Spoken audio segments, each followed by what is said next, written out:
Press Windows plus I. Go to Privacy and Security, Microphone. Check which apps have access and disable any that shouldn't.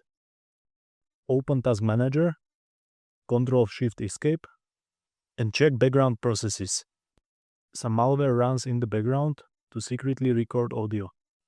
Run command prompt, type Netstat-A&O, and look for unknown active connections. If a process is sending data online, it could be spying on you. Look for a microphone indicator light. If your laptop has a built-in mic light and it turns on unexpectedly, an app might be using it.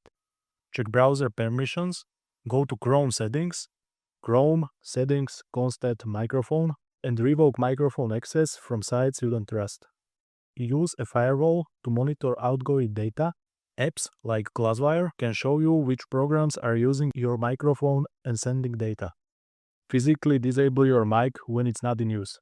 If possible, unplug external microphones or mute your built-in mic in device settings.